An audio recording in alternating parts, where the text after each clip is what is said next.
Special mini coach. Ako po si Alster from Oxfam Pilipinas, no? So, una po, thank you very much, Beta, for extending the invitation, no?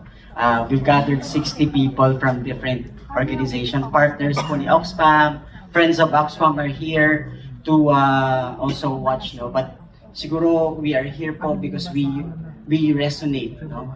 Yung Nobody is Home revealed the human cost of care in migration, and Oxfam is working. Actually has 2 projects on care work.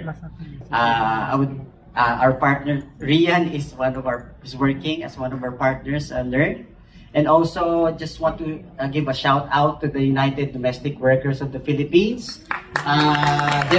Sila po ay mga domestic workers na nariyan po na partner namin. Of course, hindi ko na po isa-isa, WNPC, Reboot Philippines, Friends from CHR, Oxfam America, CSWCD, friends from Department of Health. Our board of trustees, even here, Sir Ed De La Torre. But what we would like po is, number 1, if we have noticed and observed the gendered social norms that cuts across, not just in the Philippines, but also in Germany. If you look at the case of Marlene, no?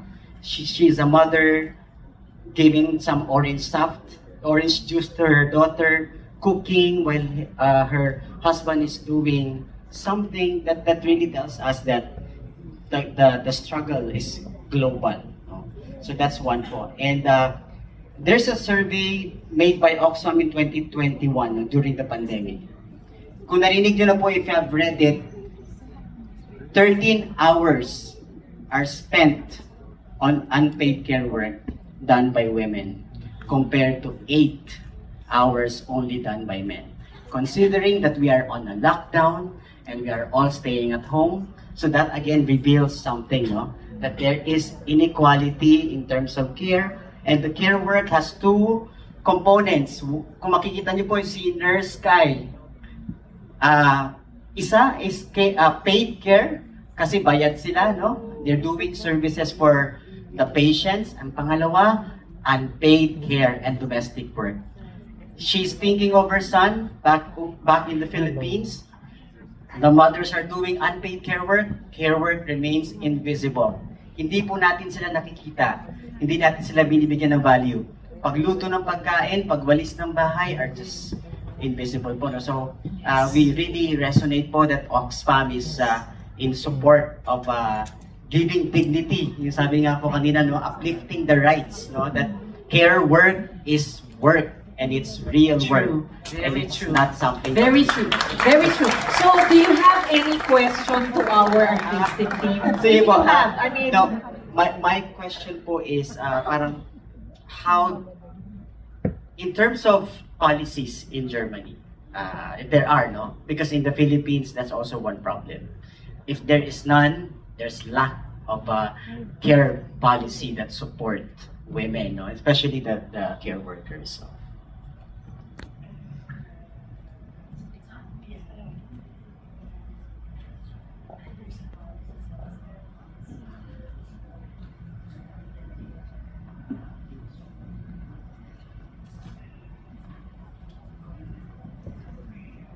I'm sorry, I had to process the question a little bit. I don't know if I can answer this fully, but of course in the German system we already pay, as every taxpayer pays something like health insurance also for care insurance, and this is given by the government then back to the elderly homes, to everything. So, but it's not fully it's not fully subsidized. And the second thing is, maybe Rian actually knows more about it than I do because she's so internationally connected. But the second thing is in Germany that I think that we share, that of course the care work is not acknowledged enough because, as you said, care work is mainly done by women, also the paid care work, and all jobs which are mainly women are not so well paid as other jobs. Of course, there is many unions fighting this, but still we have like this, I think, similar problems on a different level. Thank you, thank you. Maybe I would also like to ask Adriana, because we are all in this whole issue of health care crisis, global care crisis. From the performance, you've been working on advocacy work, on migrant care work. Based on the performance you've watched, mayroon po bang bagong perspective na nai-offer ang palabas to contribute into the whole migrant care work advocacy or into this whole issue of global care crisis? And if you can also expound on what is the global care crisis. Loaded question po. Introduce ko na lang rin ho siguro. I'm from Pinay Care Workers Transnational. It's the first and only transnational union of OFWs, pero home-based sila. So it's not precisely the context of the play, but comparable. So in terms of the global care crisis, for sure, meron talaga, like we talked about yesterday, no, in 2030, there's gonna be over 2 billion care jobs or people needing care globally. And like it was talked about in the play, majority talaga, it's in the Western countries or global North needing this service, meaning to say, it's the people from the global South that will migrate and care for the aging societies of the global North. The question there is, ano muna yung quality of the work? Because as we saw, nursing already is considered a skilled profession, meaning to say there's a level of protection, there's a level of security, formalization.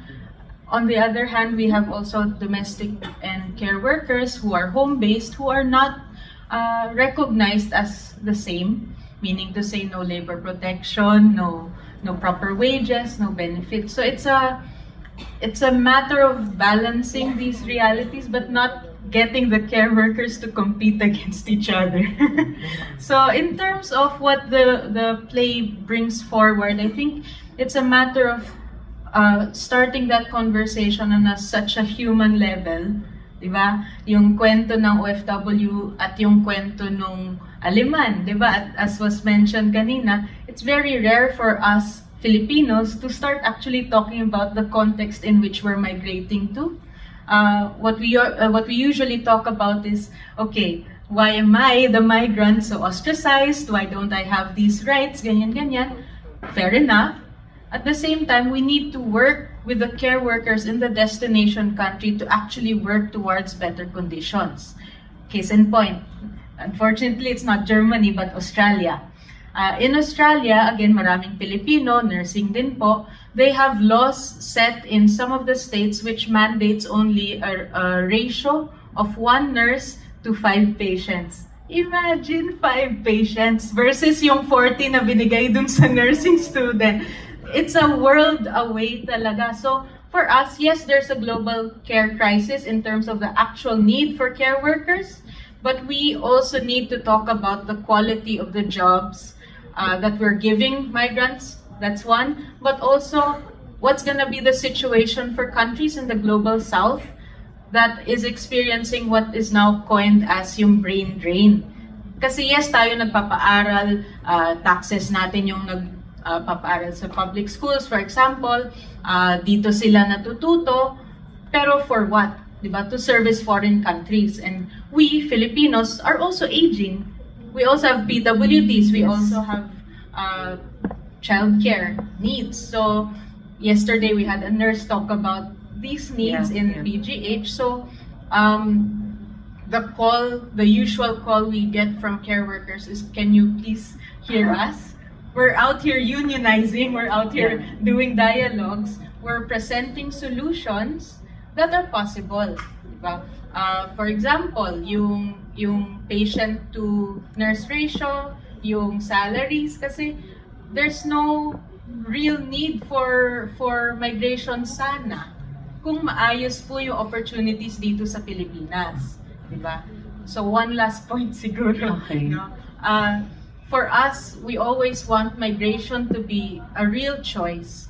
And if you're gonna ask an OFW if care worker siya o kasambahay siya, malamang sa malamang economic po yung need niya kung ba't niya pinili mag-abroad. Hindi yung tunay na choice kung kami ho ang tatanungin. Kasi napuwersa ka na ng pangangailangan mo. So para sa atin, hopefully, yung idea rin ng strike ay manatili rin ho sa atin kasi baka para sa Pilipino hindi siya gaano feasible. Pero kung i-google lang ho natin, nangyari talaga siya sa Iceland na lang. No? 1975, nag-decide yung kababaihan ng Iceland na mag-strike. Isang araw lang naman eh. Isang araw lang naman, tumigil kaya tayo magtrabaho, anong mangyayari. In effect, walang gumana sa kanilang lipunan just for a single day at naramdaman yung value ng paid and unpaid care work na binibigay ng kababaihan at nagpasa sila ng batas just 1 year later. So for us Filipinos, sana inspiring siya kasi napag-uusapan na natin ngayon yung problema, nakikita natin may ilang solusyon at ilang paraan rin para mapansin din naman po tayo. So salamat sa pagdagdag ng Thank you, Adriana. Thank you very much. So, again, kailangan nating ma-recognize that there is indeed a crisis. And maybe for just one final question sa ating